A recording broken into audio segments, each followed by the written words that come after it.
All right, good afternoon, everyone. It is 1 o'clock Eastern Time here at the Department for Libraries and Archives, so we're going to go ahead and get started.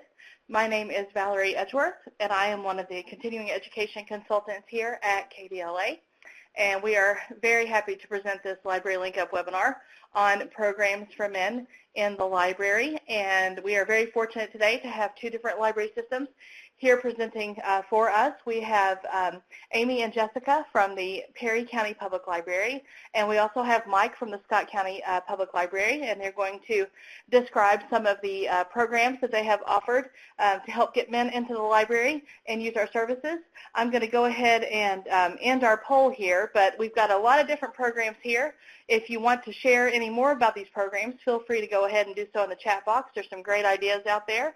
Wilderness survival and turkey calling and beer making, woodworking, lots of great ideas from all of our public libraries out there in the state. We want to take a brief moment to thank the Institute for Museum and Library Services for partly sponsoring today's webinar. If you've not already downloaded the handouts for today's presentation, they will be made available again at the end of today. But in order to make sure our participants have each their 25 minutes or so, I'm going to go ahead and shift our screen here over to Perry County, and Amy and Jessica, once those slides load, if you want to go ahead, we'll turn it over to you. Thank you, Valerie. You're welcome. But our little program is called Father Knows Best, and this is a program that is actually very, very new, so new that we're not doing it until June. And first things first, why host a Father Knows Best Day? We started out hosting a mother-daughter tea party annually in honor of Mother's Day. We received such great reviews from that program that we thought we it was wonderful, and we wanted to bring out for something for fathers and sons. We actually had, people calling. They're like, oh, is this, can we bring, fathers and sons to this? And we're like, well, it's a mother-daughter tea party, and if you want to come to it, you're more than welcome. I was like, but we will be hosting our own Father Knows Best Day. And the origins of Father's Day. We found this fun little tidbit about Father's Day on the History Channel, because Amy and I are History Channel buffs, and we love the Kentucky Historical Society and all that. And the nation's first Father's Day was celebrated on June 19th in 1910 in the state of Washington. However, it was not until 1972, 58 years later, after President Woodrow Wilson made Mother's Day official, that the day honoring fathers became a nationwide holiday in the United States. And this year, Father's Day is on Sunday, June 16th. On July 5th, 1908, a West Virginia church sponsored the nation's first event explicitly in honor of fathers, a Sunday sermon in memory of the 362 men who had died in the previous December's explosion at the Fairmont Coal Company mines in, Jessica? It's in Monaga. Okay. But it was a one-time commemoration and not an annual holiday. And the next year, Spokane, Washington, a woman named Sonora Smartdodd, one of 6 children raised by a widower, tried to establish an official equivalent to Mother's Day for male parents, and she went to local churches, YMCA, shopkeepers, government officials to drum up support for her idea, and she was successful. I've actually been to Fairmont, but my friend is from Grafton, West Virginia, and it's Fairmont Coal Company is right where it's at up there. So I've actually got to go there, so it's pretty cool. And getting started, and we hope you all remember, Tim the Toolman Taylor. We love him. And we thought, the first things first, you've got your budget, you've got your location, planning, hosting. Those are the basics of any program that you do. And budget. Do you have a budget to work with? If not, here are some economical ideas to get your day started. Partner with your local community groups. There are resources in your community. Reach out and contact them. Examples of some of the groups are Boy Scouts, Cooperative Extension Service, schools, youth groups, Fish and Wildlife, churches, and any other local businesses. It may just be, you could have somebody in the area that just really wants to work with your library. It could be a volunteer. It could be friends of the library's groups. It's basically anybody that you can contact that would help make your job a little bit easier. And location. Well, listen here, hey boo-boo, because not all of us have Jellystone Park. You can do indoors, outdoors, at your library, or another location. It's all up to you and your preferences. We are hosting our Father Knows Best in our meeting rooms because we have those available to us. Nothing says you cannot meet at your local park, lodge, or other venues in your area. If you pick an outdoor area, have a backup venue in case of weather emergencies. Tents are also a nice option to provide shade on those hot summer days. I know we do a lot of stuff outside during the summer, especially during summer reading, and I don't know about you guys, but I tend to if I get overheated, I get nosebleeds. So it's really a good idea to have tents, water, maybe a fan that you can just kind of cool yourselves down with. And planning. What time do you want to have your program? How long will it last? Will there be food, activities, speakers? These are things to think of when planning any program. How we got started. The first thing we did was say, Amy and Jessica, we're women. How are we going to plan a successful Father Sunday? You may run into the same obstacles in your library. Your programmers may all be women. This is when you may have to rely on the men on your staff, your family, the community, or good old-fashioned research. But you can do it. I was like, we can do anything. Males, females, we can do it all, or at least we like to think so. We tend to go on there, and we talk to everybody in our staff, and we thought what would be really cool to do. And we decided to start off. We did our program at noon.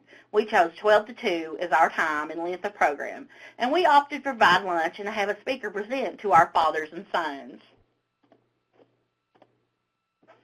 Hosting. Know your audience. As programmers, you know who comes in and out of your library programs. I know that most of the kids that come to our programs love food, animals, and fun. We incorporated these things into our Father Knows Best program with the choosing of our foods, our speaker, and the activities that we're doing.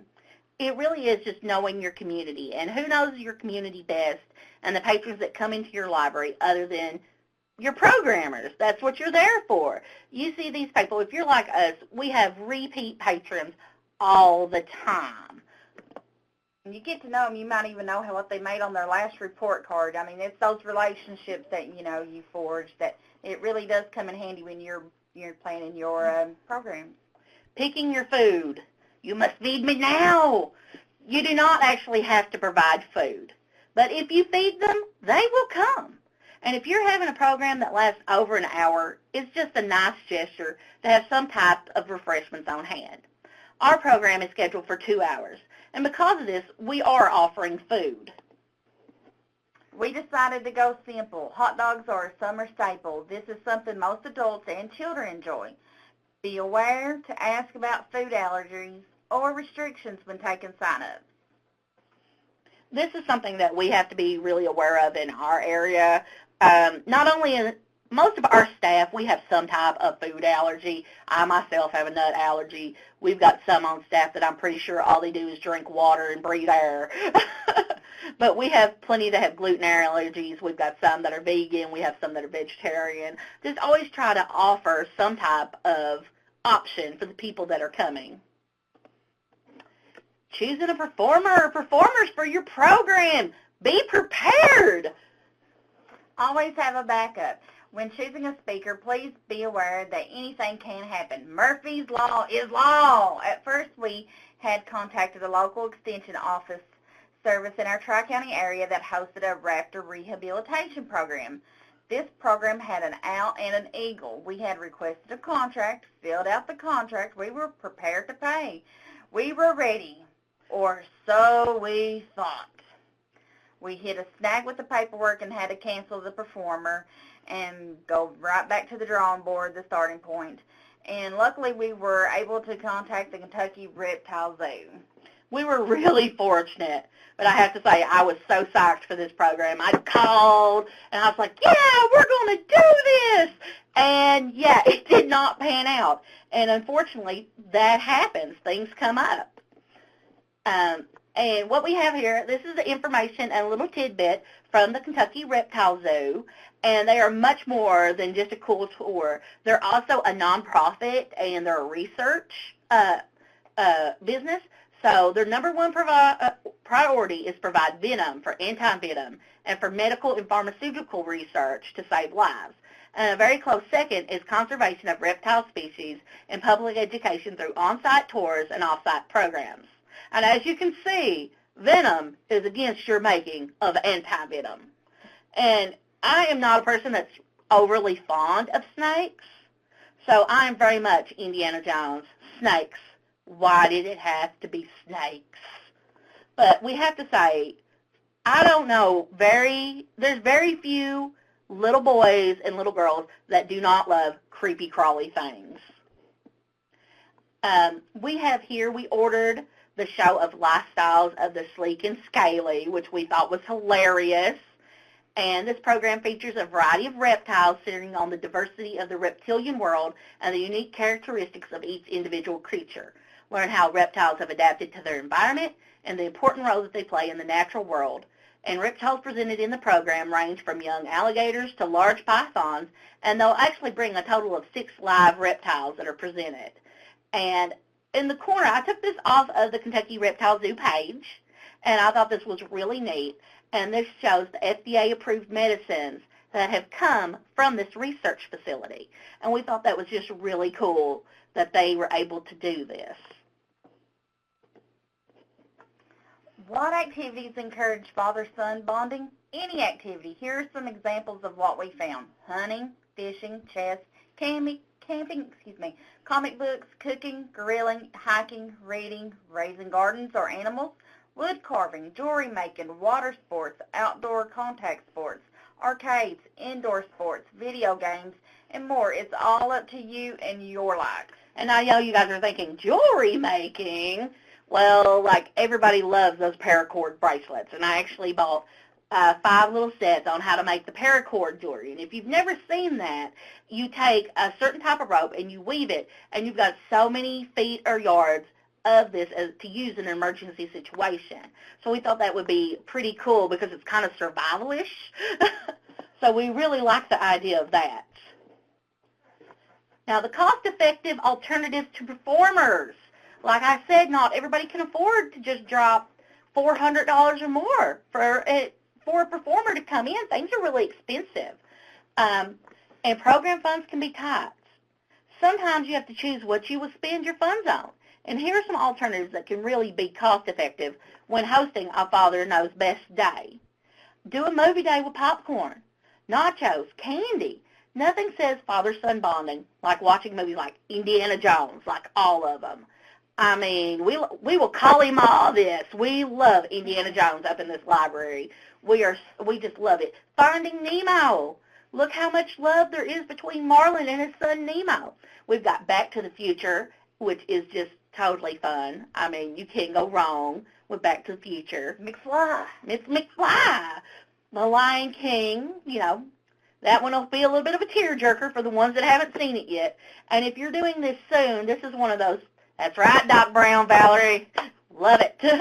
The Avengers, all of the movies, Spider-Man, Superman, Batman. If you're showing it in your library, you might want to check the ratings on some of them because while I love Deadpool, it is rated R. So just be aware of any of the ratings that you're showing in the library. Or make sure you have the license to show it. Yes, the license to show it. That is always a good one. Lego Day. Legos are a fantastic way to promote a father-son bonding project. You can let your father and son make their own projects, or you can pick a certain design and have a competition to see who finishes first. Legos can be expensive with the initial purchase, but the upside is they can be used until they break. Legos are very hard to break. You know, usually if you step on a Lego, it's your foot that breaks and not the Lego. It is so true. And I don't know about you guys, but we have a Lego club. And we meet once a month, and we set out the Legos, and the kids it's just playtime. We let them build what they want. And during the summer last year, I thought, well, let's do, instead of a Lego afternoon, let's do a Lego day. So from 10 o'clock in the morning till about 3 o'clock in the evening, I set out all of my Legos. We had 60 to 80 people come to play with Legos. We had people bring in their own Legos, and we gave them a separate table so nothing would get mixed up. So we let them play, and they played all day. And while they were playing, as you can see, I have the Lego Batman movie up because Lego Batman approves. Well, we set up a couple of TVs, and we had the Lego movie playing on one, which everything is awesome, and then we had the Lego Batman movie playing on another on different parts in our children's section. And this was cost-effective because we already own these. We had purchased them through another program that we had, and we were just reusing them. And it wound up being just a really fantastic day for our patrons. And this is one of those things, boys, girls, old, young, everybody loves Legos. Video Game Day. A program that does really well at our library is the Plug and Play Video Game Day. All you need are TVs and comfortable chairs. We have Frogger, Double Dragon, Pac-Man, and more. We use these simple systems all year for a variety of programs. You don't need an HDMI cable for these. These are literally plug and play. You put them in your AV spots. You've got the old school Atari. You've got Sega. If you wanted to spend a little bit more, I personally bought the Nintendo, the Super Nintendo, and I love that. It's got Donkey Kong Country, and me and my husband have just been playing and playing on Donkey Kong Country. And these are things that you can use at various times. We host a Comic-Con every year, and we've got a couple of gaming systems set up where it's got 4 different TV screens. And so altogether, we've got 8 TV screens that we put into our teen room, and we put all the plug-and-plays, and we let them do that during our Comic-Con. Game on. Another cost-effective fun activity is Board Game Day. Nothing brings out the fun like Monopoly, Life, Risk, and more. And board games they're so much more fun, and it really brings out the competitiveness, or at least it does in me and Jessica. Oh my gosh, there is nothing like a game of Scrabble or a game of Clue in this library. During our last in-service meeting, our HR person put together a library Clue game. And you have never seen a bunch of librarians fight so much in your life on who was going to find the library Clue pieces. It was so bad. I would like to say that, our team won, but I think that it wound up being kind of a draw. Or we're going to say that it's a draw just for, peace purposes in the library. We were not cheaters. That's a lie. And these are ones, you can get the old school classics. You can get the themed ones. I'm telling you, Walking Dead Risk is a really good one because it takes the time in half on Risk. Risk is normally a really long game. And not only do you have to fight off the other invaders in Walking Dead Risk, whenever your people get took, they get turned into zombies. So you're fighting off zombies and the other invading people. So we are really big on Board Game Day here in this library, and we've got a little bit of everything. We even had the life-size games. We went to a breakout session at, it was one of the conferences that we went through, provided by KDLA. Thank you so much. And we bought the big Connect 4. We do the big Hungry Hippos. We bought the giant wooden dice and put them in a 5-gallon bucket for Yahtzee. So we have a lot of fun with the oversized board games. Quality time. This is actually what this is meant to be. Any activity can be a father and son activity. Try to think outside the box. The point is to spend time together no matter what the project is. And we would really like to thank you guys for having us today. Yeah, we thank you so much again. I'm Amy Eversole, the Adult Services Librarian, and that's my contact information below.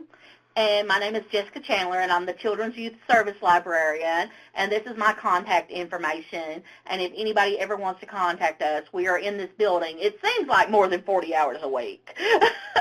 But we definitely get back with anybody that gets in touch with us, and we really want to hear your ideas, too. If you've done any of these programs and you've seen some type of flaw or you've tried something a little different and it worked best for you, we'd really like to hear that. Because anything that we can do to make our programs better, we would really appreciate the sharing. And we just want to thank you again, Valerie, for having us. Oh, ladies, thank you all so much. This has given us so many good ideas, and I can feel the enthusiasm from Frankfurt that you all have for your programs that you offer and wanting to get to know your community and give programs that everybody wants to participate in. These are all such wonderful ideas. Thank you for taking time out of, I know, your busy schedules to do that. So If you've got any questions for Amy and Jessica, feel free to go ahead and type those in the chat box. We're going to try to leave 10 minutes at the end. So with that, I'm going to turn it over to our second presenter, Mike Key from Scott County. And Mike, you've got till about 10 till 2 o'clock there for your presentation. Any questions? Y'all just let me know in the chat. Take it away, Mike. Hello, everyone, and welcome to Pig Skulls Meet the Queen, 2 sneaky ways to get men and boys into your library. This represents an attempt by Scott County Library using a book club and a chess club to bring boys and men into the library. We wanted to address the situation. We weren't seeing a lot of men and boys coming into the library, so we wanted to do something about that, and this represents an attempt to do that. We started out with a father-son book discussion group called the Pig Skulls. It was for grades 4 through 6, and the original intent was to bring in boys to discuss books, boys that had difficulty reading. It was a challenge for them to read. However, as it turned out, the boys that we attracted to Pig Skulls initially were avid readers. And so this wasn't what we intended, but we went with it. For example, one moment. Mike, it's that cursor in the bottom left corner of the screen to move the slide. Okay. Yeah. The right arrow should be able to move you forward. There. Yeah. The bottom left corner there. The left and right arrow. Yes. The right one should get to your next slide. Right, I was trying to get the green arrow, the pointer. Oh, okay, there you go. You got it. Okay. Okay. For example, all these boys are avid readers.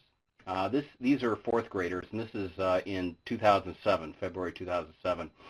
And for example, Christian here, he in 2nd grade, he read and completed Moby Dick, the whole thing, unabridged, and his father confirmed that. That's his father right there. Ben here, 4th grade again, he had a photographic memory. I could throw out a question and he could respond verbatim from the text without even looking at it. So we had quite a group here. We had a lot of things. Each month we met, we would have the book, of course, to discuss. At this point we were reading Wanderings of Odysseus, which is a retelling of the Greek tragedy. But we also brought other things. I don't know if you can make this out, but this is a cobra. Brought a cobra to each meeting. And, of course, you need snacks. So I brought snacks and bottles of water.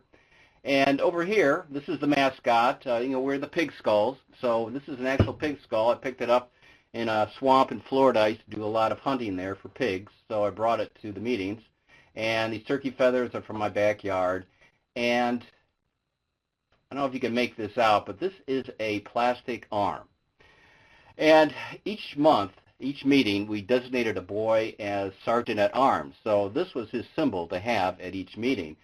And the purpose of Sergeant at Arms was to keep out girls and women from our book club because it was all boys, all men. But I had explained to the boys early on that my boss is a woman. And I can't very well tell her that she can't come to the meeting. So we had to come up with a solution for that. And the solution was we would make any women who had a legitimate business at our club meeting become honorary guides. In fact, we actually had a name tag that the woman would have to wear. And during that meeting, she was an honorary guide. So that's how we got around it.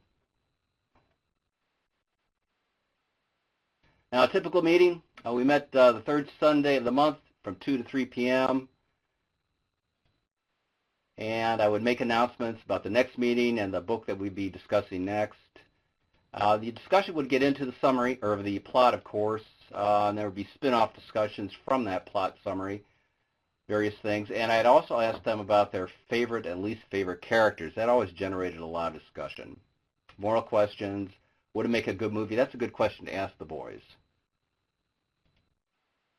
We averaged 3 father-son pairs, and that's pretty typical for the other father-son clubs across the nation. Our largest meeting was 6 father-son pairs. That was early on in 2007. Our smallest meeting was 1 father-son pair. And, of course, as I mentioned, no girls are allowed, and we have the honorary guy exception. And that worked pretty well. Here's a sample of some of the books that we read. We started out with Artemis Fowl, that series. I'm sure most of you are aware of that series. It's a dynamite series for boys and the fathers. The fathers really like the series too.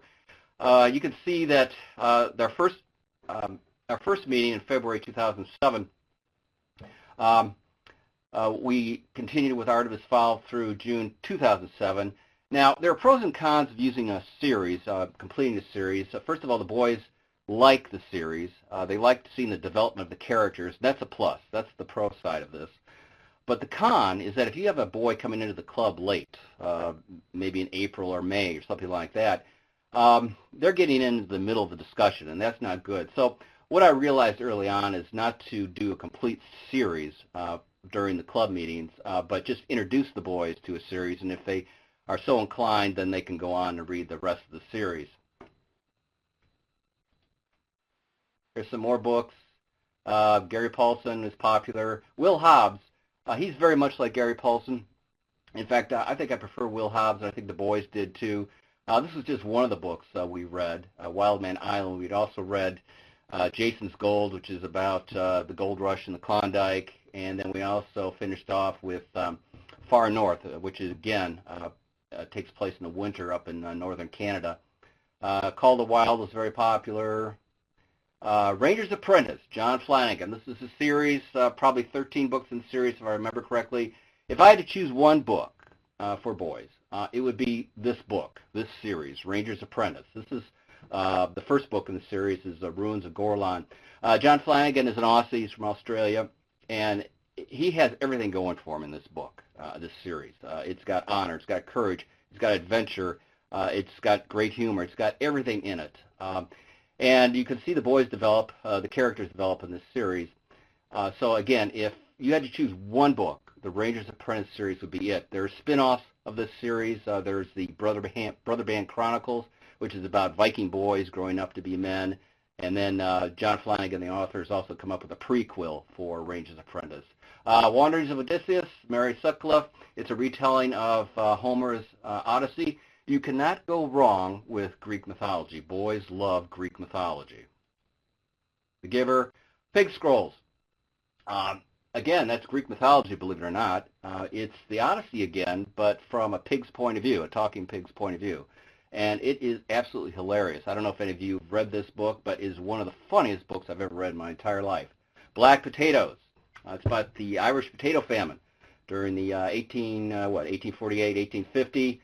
It is nonfiction. It is an excellent book, but guess what? The boys didn't like it, which was a surprise to me because I was always taught that boys like nonfiction. And I see that at the circulation desk a lot. I see boys reading nonfiction. I see men reading nonfiction, but they did not like this. It was not a story. So I learned something there.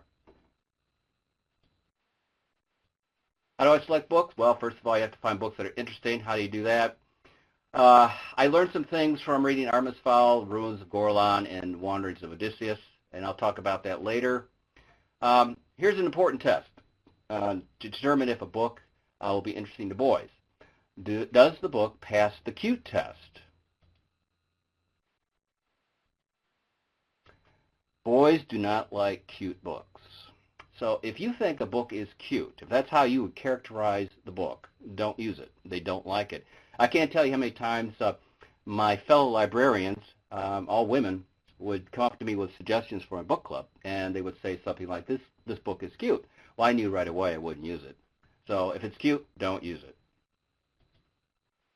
And one other consideration is, are there cheap paperback editions available? Sources for identifying interesting books, there are book lists and books, websites, and also other guys' book clubs across the nation, and I'll get back to that. Novelist, excellent resource. I use this all the time. They have, as you know, a similar books feature. This is an outstanding resource. For example, if you discover that, for example, the boys like Ranger's Apprentice, you can find books that are similar to that using Novelist's similar books feature. I highly recommend it.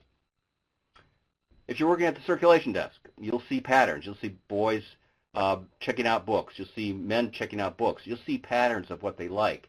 So that's another resource for you. Ask the boys and men.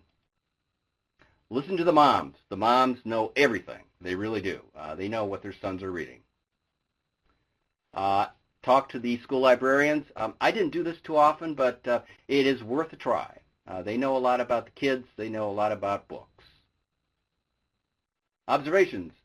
As I mentioned before, the boys really liked Artemis Fowl. They liked the Ruins of Gorlan and the Wanderings of Odysseus. Now, there's some common themes, and I think these are important to note. They like good versus evil. They don't like nuance. They don't like gray areas. They like good versus evil, and they like good defeating evil. They like to see courage. They like to see that their characters are courageous. Honor is very important to the boys. They like to see that play out in the books. They also like to see violence being used to confront evil, because the boys and the fathers, they realize that sometimes force, violence is necessary, but they like to see it in measured force. They don't want it overboard. You can use too much violence or not enough violence to confront evil. Blood and gore, that goes along with confronting evil. Knight-like characters. This encapsulates everything I said before. Honor and courage. That's what knights represent. And knight-like characters are very appealing to boys. Adventure, of course. You got to have adventure. Boys are men as heroes. Some people might take exception to that, but they do like seeing boys and men in these stories. They're not too keen on seeing girls and women. Humor. This is very important. The Ruins of Gorlan by John Flanagan, that series, that has great sense of humor, and it appeals to the boys and men. It's just outstanding, that series. Another thing I like about Ruins of Gorlan, I don't mention it in this list, there's at least one great scene in the series of reconciliation between former foes, and John Flanagan, the author, does a wonderful job of that.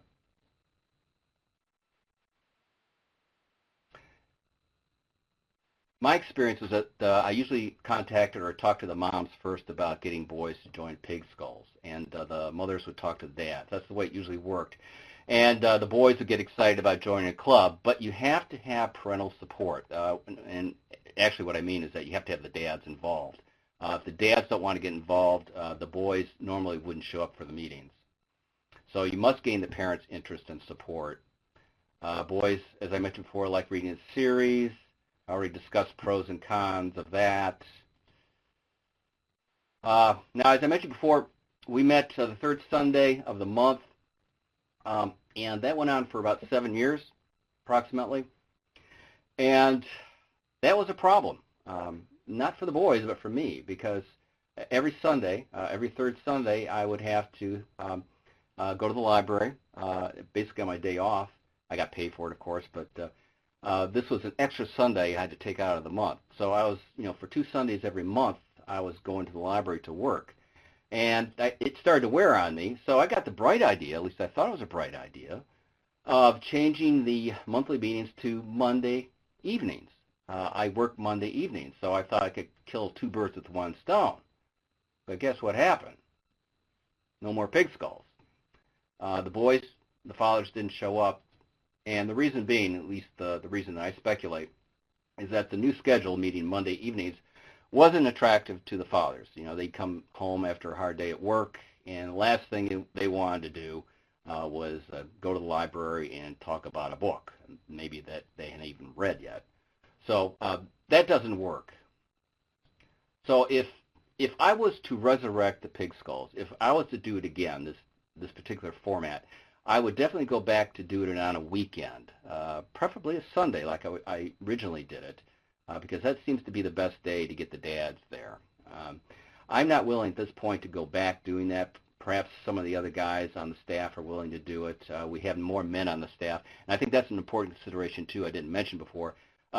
If at all possible, get men to do this. It's not essential, but I think it's better for boys to see men being involved in reading. That's why we had the fathers involved in this. But I think it's important, too, to have the organizers be men. Not essential, but preferable. All right, so the Pig Skulls died? Not so fast. The Pig Skulls were resurrected.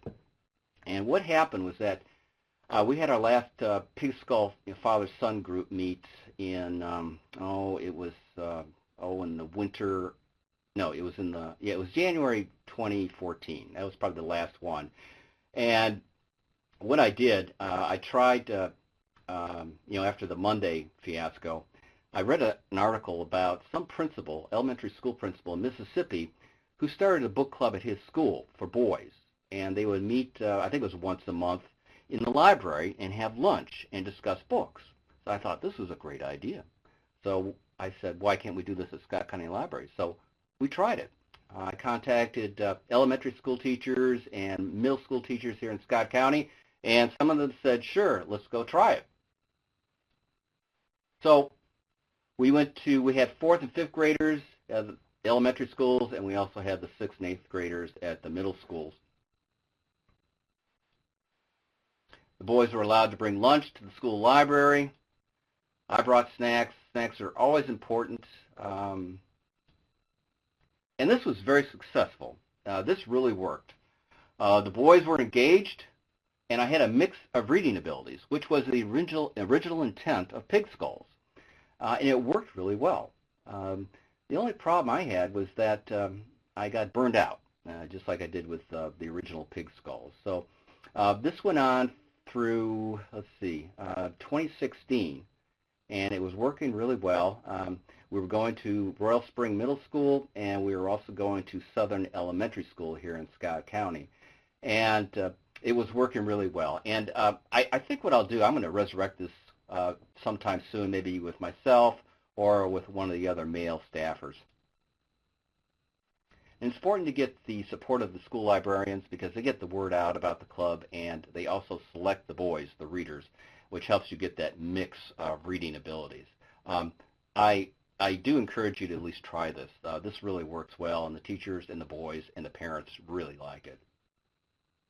Some reference stuff. I did some research and found out that there were other guide-only clubs across the nation. It wasn't my idea, so there were others. There Northfield, Illinois, which is up around Chicago. I went up there actually because I grew up around there. Talked to the librarian there. Alaska, Maine. Maine was the first one. Let's see where she is. One moment. Yes, this in Orono, Maine. That was established in 2003. And then I also sent an email survey to these clubs. I wanted to get some more information about them, when they were established, what grades were involved, who's eligible, fathers, sons, uncles, so forth, how often they met, their largest meeting, smallest meeting, average meeting, and how they selected books. What was a typical meeting? Was it discussion and activity or only discussion? If they had snacks, you can see they all had snacks. That's very important for boys. How they publicized it. And I asked if they had a chess club because we had a chess club, and I just want to know how theirs was going. I asked these other clubs what their favorite books were, and you can see the list right there. And you can see that for the most part, they're all fiction. At the very bottom, the last two are nonfiction. So that tells you something. And again, here's our least favorite books. They're almost all nonfiction. You have one fiction at the bottom. That's Weasel. I've never read that one. Some books for reference. Michael Sullivan here at the bottom, the very bottom.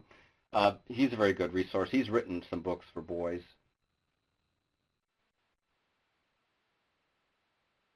Articles. That first article by Mark Aronson, Boys, Defective Girls, that came out in 2007. I think I spoke with him on the phone one time, or he emailed me. I can't remember which. But that's a very good article. It's very compelling. He argues that it's a mistake for people, librarians or teachers, to assume that boys are defective girls. And for a while, that's what a lot of people were saying, that boys were defective girls, and if they could only act more like girls. And Mr. Aronson's retort to that is, that's wrong. There's nothing wrong with the boys. There's something wrong with the programming. The programming has to fit the boys, not the boys fit the programming. So it's a very compelling article. I urge you to read that. You can see the third article down there by R. Michael Key. That's me. I wrote an article, or actually a paper, when I was pursuing my library science degree at UK. Websites, some very good ones here. Michael Sullivan's, the second one from the top. That is an excellent website. He knows boys and what they like. All right. So then we move on to the Jackson W. Showalter Chess Club. This was another attempt to bring in boys. We didn't limit the chess club to boys because we just didn't want to do that. But we had a pretty good idea it would be self-selecting, that boys and men would gravitate to something like this. And sure enough, that's what did happen. It was primarily boys and men who came to the chess club. In case you don't know who Jackson W. Showalter is, he was a grandmaster in chess. He was an American champion during the early 1900s. He also invented the curveball, believe it or not, and he was from Scott County, where I lived. In fact, he lived in Georgetown and is buried at a graveyard or just down the road, maybe a half mile from the library, and there's a road right next to the library called Showalter Drive. So a very famous, at least among chess people, a very famous person.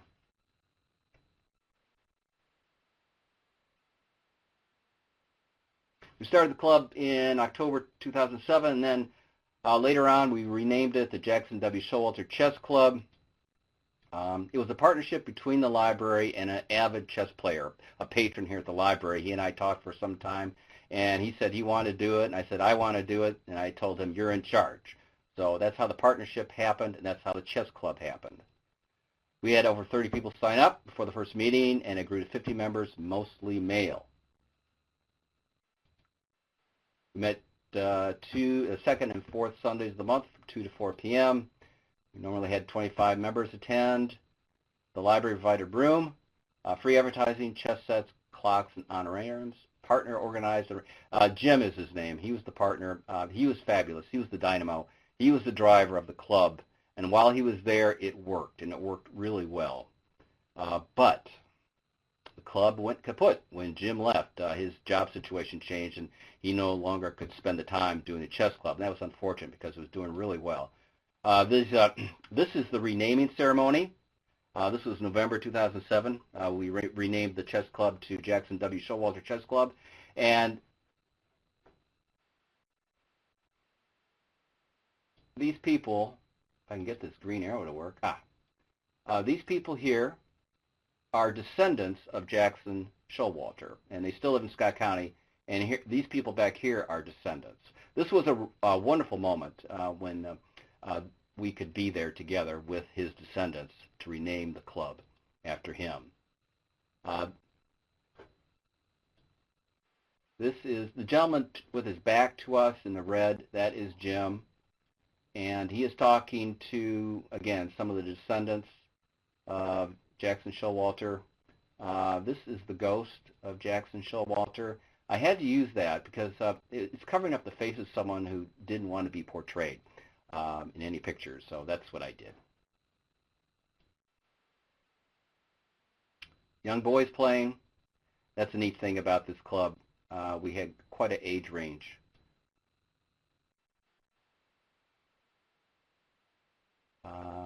You can see it's mostly guys.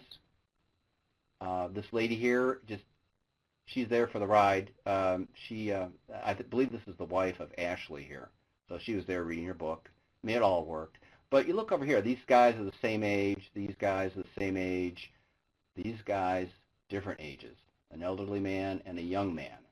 And that's what I like seeing. And here's another example of it. I believe this was a grandfather and his grandson. This was a wonderful thing to see. And so it attracted boys and men and grandmasters. At one of our meetings, we invited Grandmaster Gregory Danoff. He lives in Lexington, he and his family, but they originally came from Ukraine. And he was a dynamite grandmaster. One time he was rated 14th in the world, and at one time after he came to the United States, he was rated number 1 in the United States. So he gave on quite a presentation. He did some speed chess, which is this right here. He just go down the line and beat everybody. And then this is a blindfold chess. He didn't have a blindfold, but he was looking the other way. He was astounding. He really was. Again, this is Gregory Danoff. This is Jim. He's the one that organized everything. Dynamite guy. Wish I hit him back. The Line of Lexington. You have to realize that Jackson Showalter was called the Lion of Kentucky. So, Gregory Danoff from Lexington is the Lion of Lexington. Thank you. That's it for me. Okay, Mike, we did have one question. Tanya wanted to know, how did you work with the mix of reading abilities in the book club? I didn't have to actually do much. The boys would read the books, and we got together and we started talking about them. Some of the boys where it was more challenging for them to read, they did fine. I was always afraid that the boys who were advanced readers would dominate, and sometimes they did. But the other boys, they would listen to the other boys who were more advanced readers, and they would pick up on it, and then they'd have their own things to contribute. It worked out fine. I initially was the type of person who didn't like mixed groups. I didn't think they'd work out, and I was taught a lesson. So, does that answer your question? I'll see if Tanya has any other questions. Feel free to go ahead and type those in the chat box. These are great, just great ideas to share with all of our other libraries here in the state. While if you've got any other questions for our presenters, feel free to go ahead and type them in the chat box. I'm going to go ahead and go to our closing slides here. I again want to thank Jessica, Amy, and Mike for taking time out of their busy days to present this webinar. So many great ideas. Really, really grateful for all of you. Thank you very much. Again, this webinar was made in part by the Institute for Museum and Library Services. We've got a few other webinars coming up in the next couple months here. If you're interested in any of those, feel free to go ahead and sign up. If you didn't, I included a handout of all the slides together in my email, but if you would like larger copies of the slides for both Perry and Scott County, they're available for download over on the left-hand side of the screen. And to the left of the chat box is a survey link, and I'm going to go ahead and open that right now, and that will open that on your screen. Please go ahead and take our survey regarding this webinar today. This is for reporting purposes for our grants from the Institute for Museum and Library Service, so we want to make sure that we can provide great content related to our awesome trainings, so thank you for taking time to do that. It doesn't look like we have any other questions at this point, so when you're finished, feel free to go ahead and select the X in the top right-hand corner of the screen. Again, thank you for taking time out to join us today, everyone. We had a great audience, great questions, and awesome presentations. Thank you. Valerie. Thank you. Thank you. Thank you all. Y'all take care. I'll be in touch soon. Okay.